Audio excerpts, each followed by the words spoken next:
Hello everyone. তো আজকে আমরা চলে এসেছি ঢাকা জেলার নবাবগঞ্জের কলাকোপায়।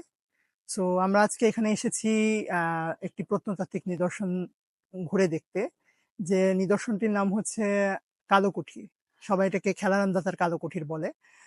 আর এই কালো কুঠিটা নিয়ে অনেক রকম গল্প শোনা যায়, যার কিছুটা সত্য এবং কিছুটা পুরোপুরি গুজব।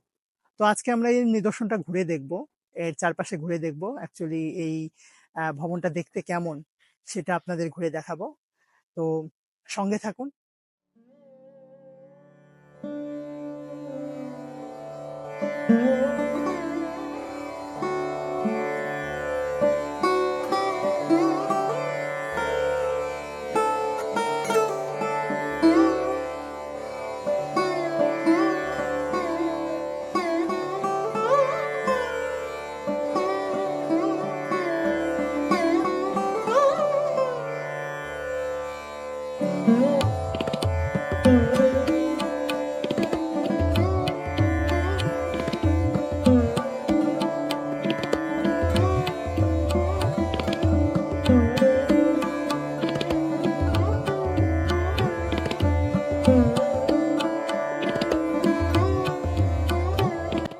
তো আমরা এই ভবনের চারপাশটা ঘুরে দেখলাম। আমরা মূলত এই ভবনের ভিতরে ঢোকার চেষ্টা করছিলাম, কিন্তু এখানে কোনো ঢোকার রাস্তা নেই।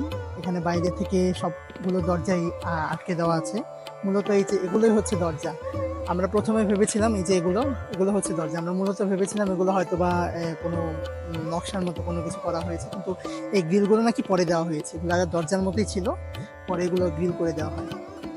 তো আমরা এই ভবনের ভিতরে ঢুকতে পারছি না।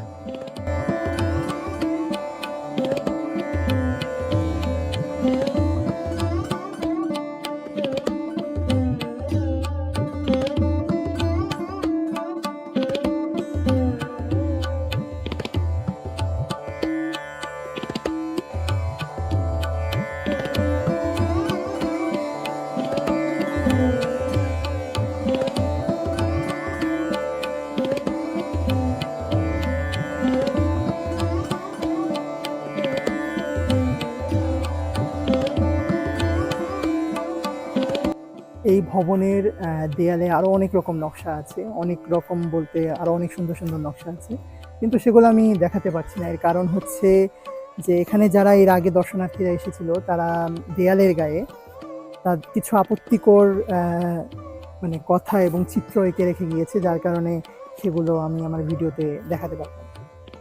এই যে এখানে যে ছোট ছোট খুব খুব গর্তগুলো দেখছেন, এইগুলো হচ্ছে ভেতরের সেম এরকমই আছে। এগুলোতে হচ্ছে মূলত তখনকার দিনে প্রদীপ বা মোমবাতি রাখা হতো। যখন অন্ধকার ঘনিয়ে আসতো তখন এখানে মোমবাতি, সন্ধ্যাবেলা মোমবাতি বা প্রদীপ রাখা হতো। তখনকার দিনে তো মোমবাতি ছিল না, প্রদীপ ছিল। প্রদীপ রাখা হতো ঘরটাকে আলোকিত রাখার জন্য।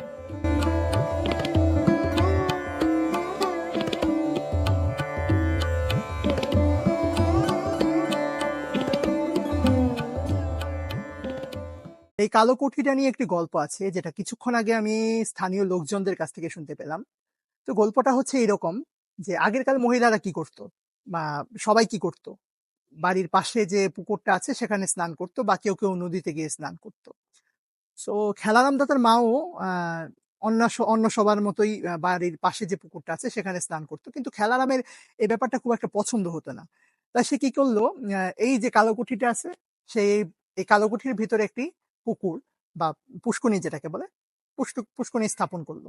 এবং প্রতিদিন সে এই কালো কুঠির ভিতরে যে পুষ্করণীটা আছে সেটা ভরাট করার জন্য বাইরের পুকুর থেকে জল নিয়ে সেটা ভরাট করতো। তো একদিন কি হয়েছে, খেলারাম দাতার মা খেলারাম দাতার কাছে আমদুধ খেতে চায়, যে সে আজকে আমদুধ খাবে, এরকম কথা ছিল।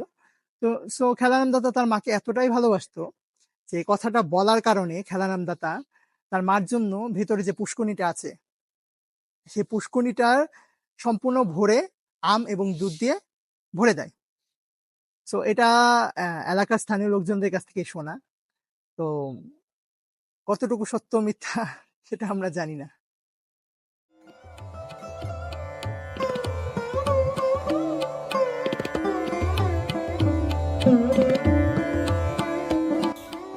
এই যে এখান থেকে আপনারা দেখতে পাচ্ছেন যে ভিতরে একটি সিঁড়ি কোঠা আছে। যে আমি একটু ভালোভাবে জুম করে দেখাই, এখানে হচ্ছে সেই সিঁড়ি কোঠাটা। এটা দিয়ে উপরে যাওয়া যেত, উপরে যাওয়ার রাস্তা। আর একটু ভিতরে খেয়াল করলে দেখবেন যে এখানে দর্শনার্থীরা কিছু লিখে রেখে দিয়েছে তাদের স্মৃতি। তো সেটা দেখে বোঝা যাচ্ছে যে আগের যে এই যে গ্রিল, এখানে হচ্ছে লোহার গ্রিলটা, সেটা ছিল না আগে। সো সহজেই মানুষ ভিতরে প্রবেশ করতে পারত। তো আমাদের সেই কালোকুঠি ঘোরা শেষ হয়েছে। ভবনটা খুব একটা বড় না, ছোটই আছে, কিন্তু এখানে আসার সময় আমরা রাস্তায় অনেকগুলো প্রাচীন ভবন দেখতে পেলাম, যেগুলো আমরা কিছুক্ষণ পরে আপনাদের দেখাবো। মূলত এই কালো কলাকোপা যেটা আছে, কলাকোপা এরিয়াটা এমন যে এখানকার আশেপাশে প্রচুর প্রত্নতাত্ত্বিক নিদর্শন আছে, মানে প্রাচীন ভবন আছে যেগুলোর সত্যিকার গল্প আমরা জানি না, কিন্তু ঘুরে তো দেখতে পাই, তাই না? চলুন সরাসরি সেখানে গিয়ে দেখা করি।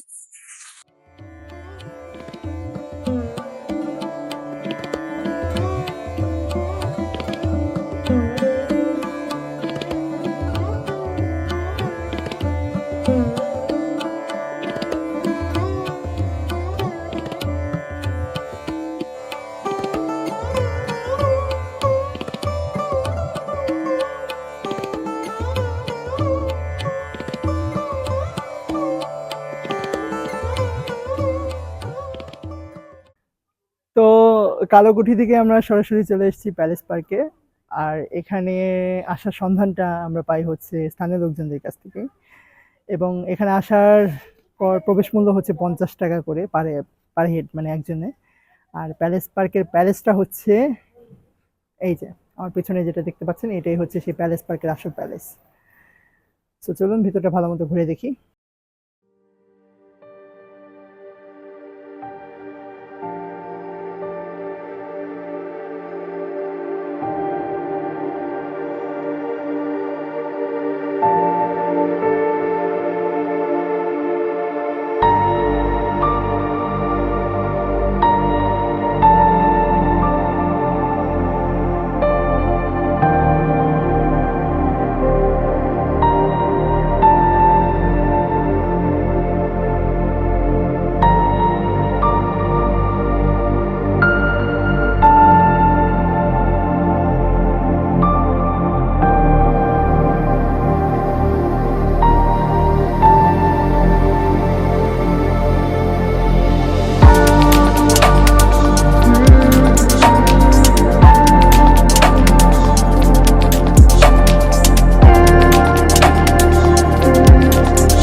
ভেতরে পার্ক মানে সম্পূর্ণটাই পার্কের মতো, একদম মনে করেন যে অনেকগুলো রাইড আছে, ঠিক আছে, বাচ্চাদের জন্য। সো আমার মনে হচ্ছে যে পার্কটা বাচ্চাদের জন্য সুইটেবল, তার জন্য ছোটো বাচ্চা থাকে, বেবি থাকে। আপনারা কোনো ফ্রাইডেতে একটু ছুটি কাটাতে চাচ্ছেন, কোথাও ঘুরে আসতে চাচ্ছেন, তাহলে এই প্যালেস পার্কটা আপনাদের জন্য আমি মনে করি যে অনেক সুইটেবল হবে।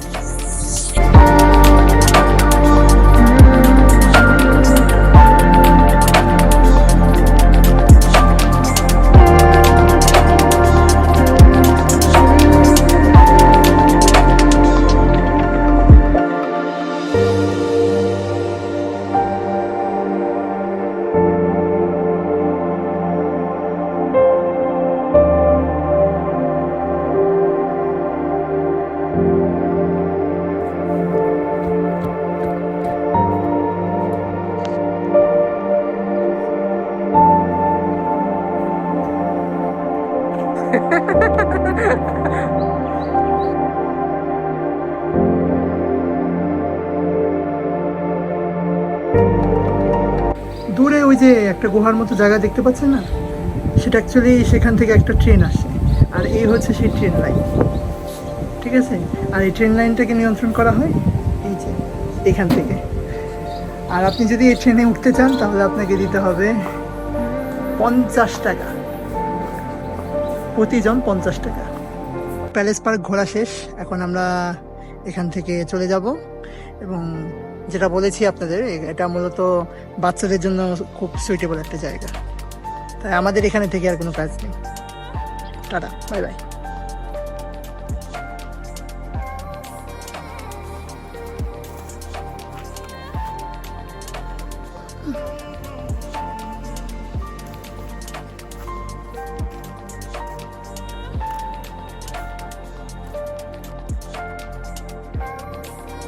এই যে ভাই ভাই ভাই, শুনেন শুনেন কি হয়েছে ভাই? শুনেন ভাই, খালি ভিডিও দেখেন না, মাঝে মাঝে লাইক, শেয়ার এন্ড সাবস্ক্রাইবটাও করেন, ঠিক আছে ভাই? আচ্ছা ভাই, ঠিক আছে।